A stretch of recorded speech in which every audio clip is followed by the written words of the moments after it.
ദേവാമൃതത്തിൽ ഇനി ജ്യോതിഷ പങ്ക്തി.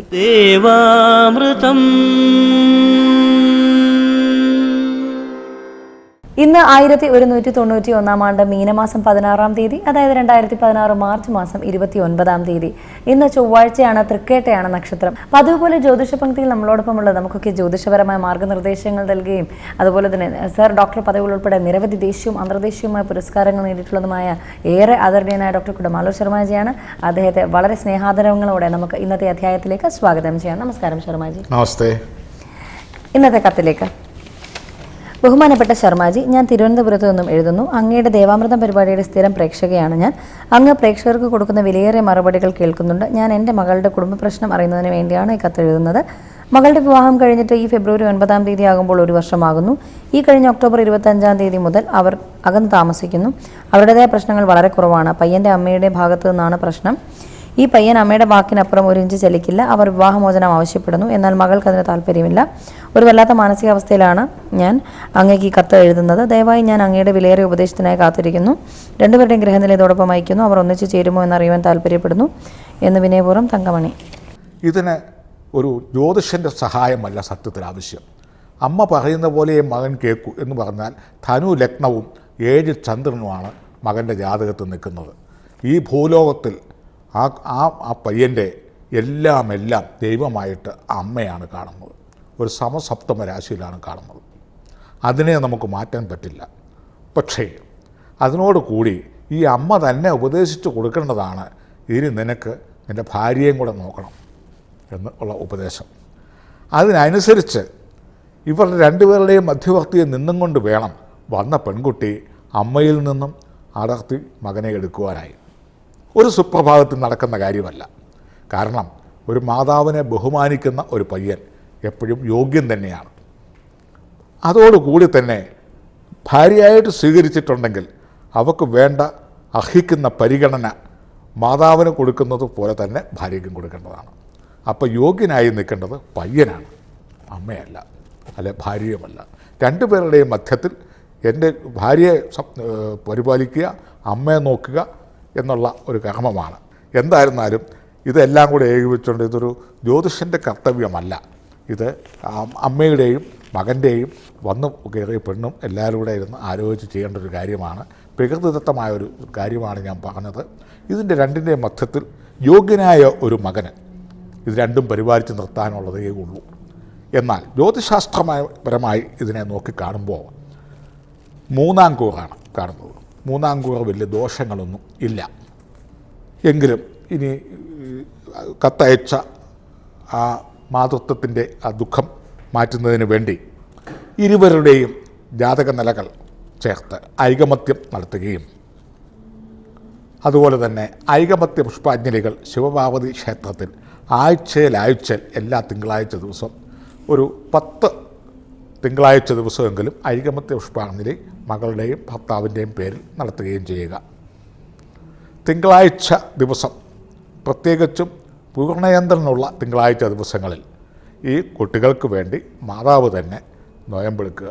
ഇപ്രകാരമൊക്കെ ആയി കഴിയുമ്പോൾ ഒരു 10-20% വ്യത്യാസം ഇപ്പോൾ ഉള്ളവയിൽ നിന്ന് വരും. മാതാവിനെ വിറപ്പിക്കാതെ, ഭാര്യയെ അവഗണിക്കാതെ മുന്നോട്ട് കൊണ്ടുപോകാനുള്ള ഒരു ചങ്കൂറ്റം, ഒരു പൗരുഷം, ഒരു ത്രാണി, ഇതെല്ലാം മകനെ ഉപദേശിച്ചു കൊടുക്കുക. അമ്മ കൺകണ്ട ദൈവമായിട്ട് നിൽക്കുന്ന ഒരു പയ്യനെ തെറ്റായിട്ട് വ്യാഖ്യാനിക്കാൻ ഇന്നത്തെ സ്ത്രീ സമൂഹം പോലും തയ്യാറാകുകയില്ല. കാരണം ഭൂമിയിൽ ജീവിച്ചിരിക്കുന്ന ദൈവത്തിൽ പ്രധാനമാണ് പെറ്റതള്ള. എന്നാൽ ഭാര്യ വന്നു കഴിയുമ്പം ഭാര്യയ്ക്ക് അർഹിക്കുന്ന പരിഗണന കൊടുക്കേണ്ടതും അതാണ്. അപ്പം മകനാണ് ഇത് പരിപാലിക്കേണ്ടത്. ഈ പ്രോഗ്രാം മകൻ കണ്ടുകൊണ്ടിരിക്കുകയാണെങ്കിൽ ആരെയും കുറ്റപ്പെടുത്താതെ ഈ പറഞ്ഞ പ്രതിവിധികളുമൊക്കെ ചെയ്ത് രണ്ടുപേരെയും ഒന്നിച്ച് ഒരു വള്ളത്തിൽ കൊണ്ടുപോകാനുള്ള ഒരു ത്രാണി ഉണ്ടാവട്ടെ എന്ന് പ്രാർത്ഥിക്കുന്നു. അടുത്ത കത്ത്.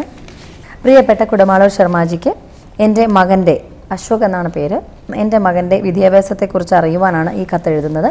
മകന് ഇപ്പോൾ 15 വയസ്സ് കഴിഞ്ഞു. പഠിത്തത്തിൽ തീരെ താല്പര്യമില്ല. ജ്യോതിഷിയെ കണ്ടപ്പോൾ നാഗദോഷമുണ്ടെന്നും ശിവക്ഷേത്രത്തിൽ നാളുവശാൽ 100 പാലും മഞ്ഞൾ അഭിഷേകവും നടത്താൻ പറഞ്ഞു. യാതൊരു ഫലവും ഉണ്ടായില്ല. മകൻ്റെ ഗ്രഹനില കണ്ട വേറൊരാൾ മകന് കാളസർപ്പയോഗമുണ്ടെന്ന് പറയുന്നു. എൻ്റെ മകൻ്റെ ഗ്രഹനില കൂടെ ചേർക്കുന്നു. കാളസർപ്പയോഗമുണ്ടെങ്കിൽ എന്താണ് പരിഹാരം? ജ്യോതിഷിയുടെ നിർദ്ദേശപ്രകാരം വിദ്യാഭ്യാസ തടസ്സം മാറാൻ സാരസ്വത യന്ത്രം ധരിച്ചിട്ടുണ്ട്. 1 വർഷമായി, പക്ഷേ യാതൊരു മാറ്റവുമില്ല. താങ്കളുടെ വിലയേറിയ നിർദ്ദേശങ്ങൾക്കായി കാത്തിരിക്കുന്നു എന്ന സ്നേഹാദരങ്ങളോടെ ജയകുമാർ, തൃശൂർ.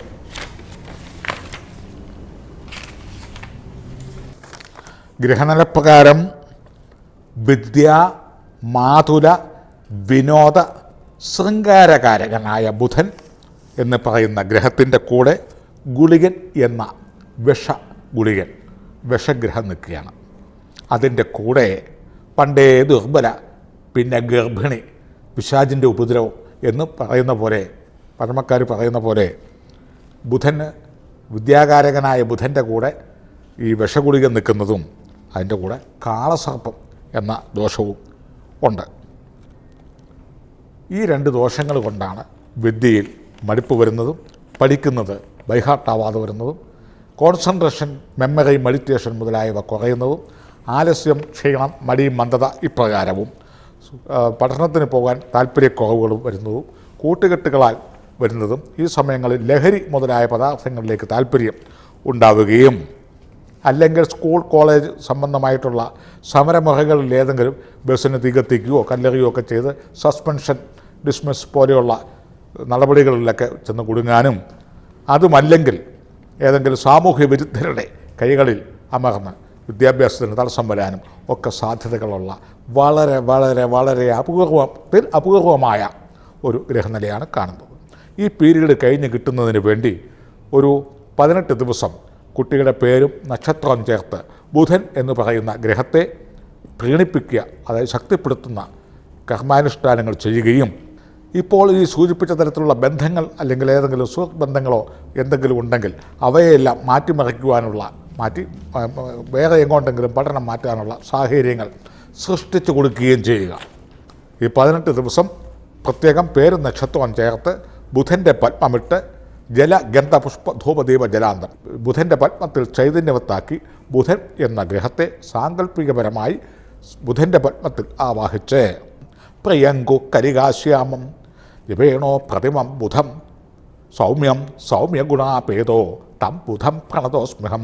ഇപ്രകാരം ബുധനെ വർണ്ണിക്കുകയും ചെയ്യുന്ന സ്തോത്രങ്ങളെ കൊണ്ട് അക്ഷരലക്ഷം സംഖ്യ ചെലവഴിച്ച് മരതകപ്പച്ച എന്ന് പറയുന്ന എമറാൾഡ് രത്നം ധരിപ്പിക്കുകയും ഏതെങ്കിലും ആയുർവേദ വൈദ്യശാലകളിൽ നിന്ന് സാരസ്വതഘൃതം, സാരസ്വത അരിഷ്ടം മുതലായവ ബുധമന്ത്രങ്ങളെ കൊണ്ട് പ്രിയങ്കു കരികാശ്യാമം രൂപേണോ പ്രതിമം ബുധം സൗമ്യം സൗമ്യഗുണാപേതോ തം ബുധം പ്രണതോസ്മ്യഹം എന്ന് 1008 വീതം കൂർച്ചപ്പുല്ലുകൾ കൊണ്ട് തൊട്ട് ജപിച്ച് സിദ്ധിയാക്കി അത് കൊടുക്കുകയും ഈ പറഞ്ഞ രത്നം ധരിപ്പിക്കുകയും ഈ 18 ദിവസം ബുധപൂജാദികൾ നടത്തി ബുധയന്ത്രം ധരിപ്പിച്ചു വരികയും ഈ സാമൂഹ്യ പശ്ചാത്തലം ഈ പറഞ്ഞ കാര്യങ്ങളൊക്കെ ഉണ്ടോ എന്ന് അന്വേഷിച്ച് അവയിൽ നിന്ന് വേർപെടുത്താനുള്ള കാര്യങ്ങൾ ചെയ്യുകയും ചെയ്താൽ അദ്ദേഹത്തിൻ്റെ വിദ്യാഭ്യാസം നല്ല നിലയിലേക്ക് കൊണ്ടുപോകാൻ സാധിക്കും.